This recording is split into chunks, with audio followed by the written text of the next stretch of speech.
보도를 통해 수많은 사건을 접하면서요. 아마 이 단어 한 번쯤은 들어보셨을 겁니다. 바로 접근금지 명령입니다. 가정폭력으로 접근 금지 명령을 받은 50대 남성이 아내의 직장을 찾아가 자해 행각을 벌여 경찰에 붙잡혔습니다. 행패를 부리다 접근 금지 명령을 받은 스토킹 피의자에게 처음으로 전자발찌 부착 명령이 내려졌습니다. 접근금지 명령이란 가해자가 피해자 또는 그 가족에게 해를 끼칠 우려가 있는 경우에 법원이 내리는 보호명령의 한 형태입니다. 하지만 문제는 법원이 결정을 내리기까지 걸리는 시간이죠. 당장 1분 1초 내 안전이 위협받는 상황인데 법원이 서류를 검토하고 결정을 내릴 때까지 그저 기다려야 한다? 피해자 입장에선 그 기다림조차 고통일 수밖에 없을 겁니다. 선생님, 지금 남편분은 진정시키고 다른 방에서 대기 중입니다. 오늘은 이 정도로 정리하시고 내일 경찰서에 오셔서 관련 절차를 밟으시는 게... 안 돼요. 안 돼. 저 사람 남이 있을 때만 자랑했다 다신 안 때리겠다 하는 거지. 경찰 선생님들 지금 가버리시면 돌변해서 또 저를 막 때릴 거예요. 이번엔 저 진짜 죽을 수도 있어요. 제발 이번엔 그냥 두고 가지 마세요. 혹시 이전에도 같은 상황이 있으셨나요? 네, 몇 번이나요. 매번 경찰 오면 다툰 거 다 오해다 둘러대고 나중에 또 심하게 때려요. 알겠습니다. 그러면 저희가 지금 이 자리에서 긴급 임시조치 발동하겠습니다. 남편분 바로 퇴거 조치하고 접근금지 절차 바로 시작할게요. 이처럼 긴급한 위협이 감지될 경우 현장에 출동한 경찰의 판단 아래 긴급 임시조치가 내려지기도 합니다. 하지만 문제는 경찰의 이 같은 조치나 법원의 명령에도 가해자들이 이를 무시한 채 피해자를 찾아가 보복하는 경우가 종종 발생한다는 겁니다. 내가 잘못했어. 안 그럴게. 미안하다니까. 왜 문자 안 해? 진짜 가만 안 둔다. 너 어디 있는지 다 알아. 접근 금지? 참네. 내가 찾아가도 그 소리 나오는지 보자. 그래서 현행법에 담긴 접근금지 명령에 허점이 많다는 지적도 나오는데요. 과연 어떨까요? 오늘 사건 엑스파일에서 이 문제 자세히 살펴보겠습니다.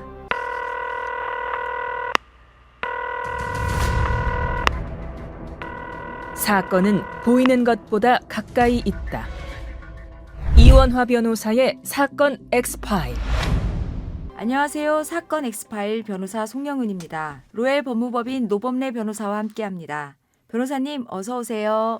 안녕하세요. 로엘본법인의 노범래 변호사입니다. 반갑습니다. 가정폭력이나 스토킹 피해를 입고 계신 피해자분들에게는 정말 없어서는 안 될 꼭 필요한 제도, 바로 접근금지 명령 아닐까 싶은데요. 특별법상에도 명시가 되어 있죠. 예, 그렇습니다. 일단 특정인이 피해자에게 접근하는 행위를 금지하는 방법으로서 크게 민사상 접근금지 가처분과 특별법상 접근금지 명령이 있습니다. 민사집행법에 근거한 민사상 접근금지 가처분의 경우에는 이 범죄 성립 여부와 관계없이 피해자 본인이 직접 법원에 신청할 수 있는 조치입니다. 이를 위반할 경우에는 위반 행위당 일정한 금원의 지급을 명하는 간접강제를 함께 신청할 수 있습니다. 그런데 민사상 접근금지 가처분을 통해서는 금전적 배상을 명하도록 하는 것은 가능하나 이것이 위반을 한 자에 대한 직접적인 형사처벌까지 이어지지는 않습니다. 특별법상 접근금지 명령은 가정폭력범죄의 처벌 등에 관한 특례법, 줄여서 가정폭력처벌법과 또 스토킹 범죄의 처벌 등에 관한 법률, 약칭으로 스토킹처벌법에 명시되어 있습니다. 예를 들어 스토킹 처벌법 제9조에서는 사전 승인인 잠정 조치로서 스토킹 행위자에게 이 피해자의 주거, 직장 등 100m 이내 접근을 금지하거나 전기통신, 그러니까 전화나 문자 이런 것들이죠. 이런 전기통신을 금지할 수 있도록 규정하고 있습니다. 또한 사후적으로도 스토킹 처벌법 제4조에 따라 긴급 응급 조치를 취할 수 있도록 하고 있습니다. 가정폭력처벌법 제55조의 2 피해자 보호 명령 제도를 통해 피해자와 함께 거주한 주거지로부터의 퇴거, 또 100m 이내 접근 금지 또는 전기통신을 이용한 접근 금지와 친권, 면접, 교섭권 행사의 제한을 신청할 수도 있습니다. 네, 그러면 접근금지 명령의 신청은 어떻게 하는 건가요?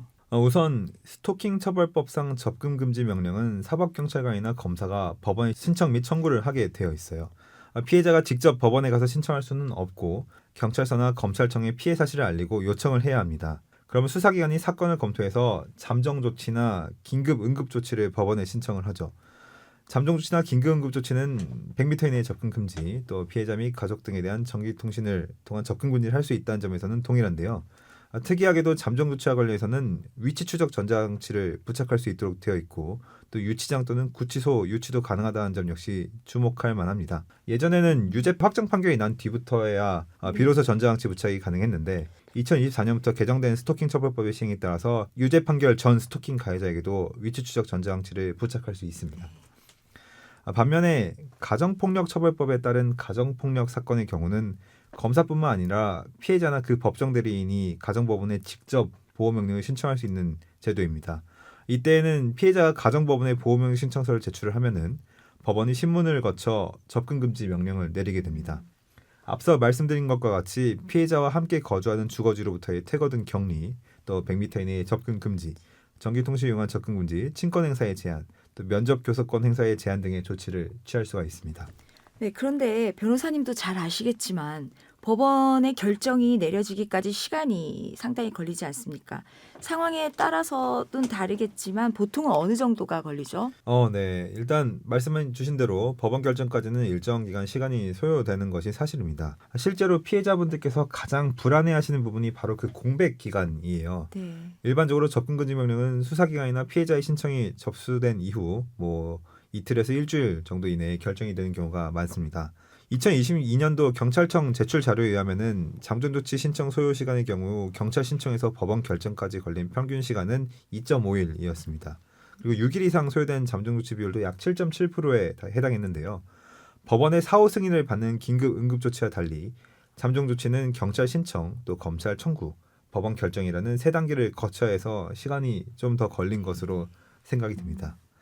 물론 사건의 복잡성이나 법원의 일정에 따라서 좀 달라질 수는 있겠습니다만 위험도가 높은 경우에는 그래도 최대한 빠르게 처리되도록 제도적 장치가 마련이 되어 있습니다. 그래서 중요한 건 이 피해 상황을 최대한 구체적으로 알리고 증거를 잘 준비해두는 것이에요. 그래야 법원에서도 더 신속하고 명확한 판단을 내리기가 수월합니다. 말씀을 들어보니 피해자 입장에서는 그 기다림의 시간이 참 고통스러울 수밖에 없을 것 같거든요. 어떤 분은 당장의 생명의 위협을 느끼시는 분들도 계실 거고요. 법원이 아무리 빨리 결정을 내린다고 해도 그 사이에 또 다 추가적인 피해가 발생할 수도 있는 것 아니겠습니까? 맞습니다. 그 점이 가장 안타까운 부분이에요. 이 법적인 보호 절차가 작동을 하기까지 현실적으로는 일정한 시간차가 생길 수밖에 없고 바로 그 공백이 사실 피해자에게는 정말 위험할 수가 있는 거죠. 그래서 현행법은 그 공백을 최소화하기 위해서 경찰 단계에서부터 긴급 조치를 취할 수 있도록 하고 있습니다. 예컨대 스토킹 처벌법 제4조의 긴급 응급 조치, 또 가정폭력 처벌법 제8조의 이 긴급 임시 조치가 있죠. 경찰이 가해자에게 즉시 접근 금지를 통보하고 일정 거리 이내 접근이나 연락을 금지하는 조치를 현장에서 바로 내릴 수 있습니다. 피해자가 직접 112나 경찰서를 통해 긴급 상임을 적극적으로 알릴 수도 있죠. 그러면 긴급 응급 조치라는 것이 정확히 뭔지, 아까 앞서 말씀해 주신 잠정 조치와는 어떤 차이가 있는 건지 좀 설명을 해 주시죠. 네, 스토킹 신고에 대한 조치 절차를 좀 정리해서 말씀을 드리면은 오늘 청취자분들께서 위급한 상황이 발생했을 때 대응하시는데 좀 도움이 되지 않을까 싶습니다. 우선 긴급 응급 조치는 말 그대로 경찰이 피해자를 긴급하게 보호하기 위해 현장에서 즉시 내릴 수 있는 조치입니다. 스토킹 처벌법 제4조에 따르면은 가해자에게 접근을 금지하거나 아까 말씀드린 것처럼 전화를 포함한 일체 연락을 못하게 하는 조치를 경찰이 판단해서 바로 내릴 수가 있어요. 또 긴급 응급 조치를 이행하지 않은 사람은 동법 제20조 제3항에 의해서 1년 이하의 징역 또는 1천만 원 이하의 벌금에 처해질 수도 있죠.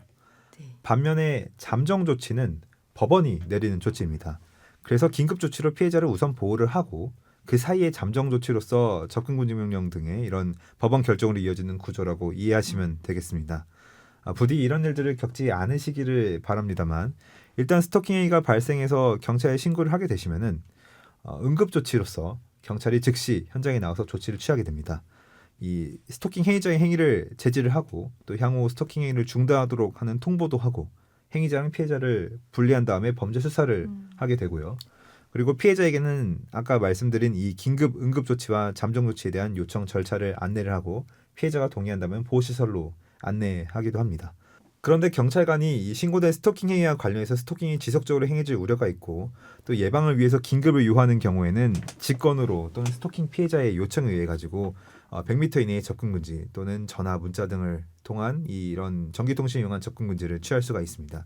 이게 아까 말씀드린 법원의 사전 승인이 필요한 잠정 조치 전에 경찰이 긴급으로 신속하게 취할 수 있는 조치에 해당합니다. 다만 이 긴급 응급 조치는 말 그대로 긴급을 요하는 경우에 취하는 것이므로 긴급 응급 조치가 있었던 때로부터 48시간 이내에 판사에게 긴급 응급 조치에 대한 사후 승인을 청구하여야 합니다. 48시간 이내에 판사에게 긴급 응급 조치에 대한 상후 승인을 청구해야 된다고 말씀을 주셨는데, 그러니까 일단 긴급 응급 조치란 피해자와 가해자를 즉각적으로 분리할 수 있게 하고 48시간이라는 시간 동안에 후속 절차를 밟게끔 시간을 벌어주는 개념이다. 이렇게 보면 될까요? 예, 그렇게 볼 수 있을 것 같습니다. 이 긴급 응급 조치는 피해자의 안전을 즉시 확보하는 데 그 목적이 있어요. 그러니까 법원의 결정까지는 시간이 좀 필요하니까 경찰이 우선 피해자와 가해자를 신속하게 분리하는 거죠. 그리고 그 최대 48시간 동안 검사나 법원이 후속 조치, 그러니까 이 잠정 조치 등을 준비할 수 있는 여지를 주는 제도라고 할 수가 있습니다.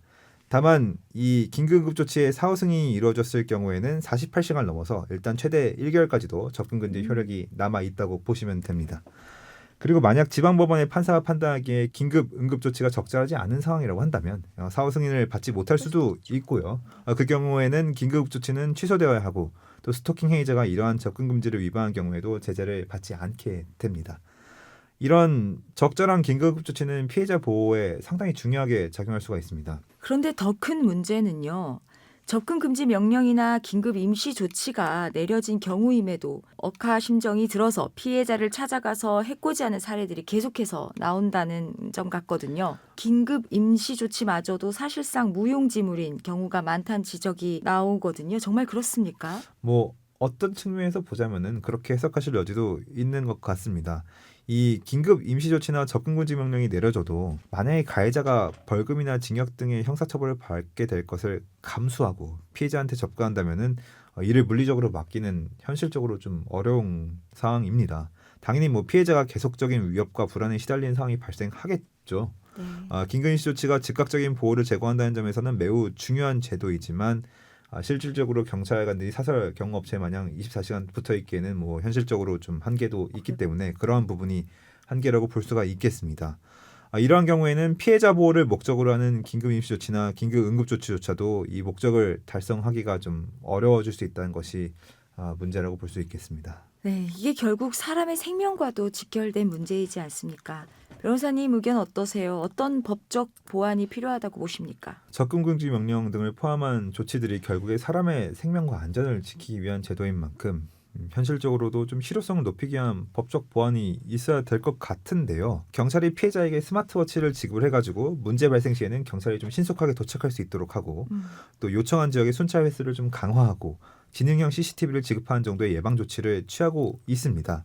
그러나 피해자가 지급받은 스마트워치를 작용해서 그 장소로 경찰이 긴급 출동을 하더라도 사실은 이미 가해자가 미리 피해자한테 접근해 있다면은 범죄를 원천적으로 예방하는 것은 현실적으로 좀 불가할 겁니다. 결국에는 이를 좀 더 예방하기 위해서는 다양한 견해가 좀 대립할 수는 있겠습니다만 이 위치 추적 전자장치의 부착이 활성화가 되거나 아니면 이제 보복범죄 등의 피해자의 보호를 위해 필요한 경우에는 이거를 또 구속 사유로 추가한다거나 그런 방안이 있을 수 있겠습니다. 다만 이런 내용은 또 다른 문제를 야기시킬 수도 있으므로 다각도의 검토를 통해서 적용을 할지 말지는 좀 신중하게 결정돼야 할 것 같습니다. 네, 사건 엑스파일. 오늘 저희가 준비한 내용은 여기까지입니다. 끝곡으로 필 콜린스의 One More Night 들려드리면서 이 시간 마치겠습니다. 여러분은 모두 변호받아 마땅한 사람들입니다. 사건 엑스파일. 여러분 고맙습니다.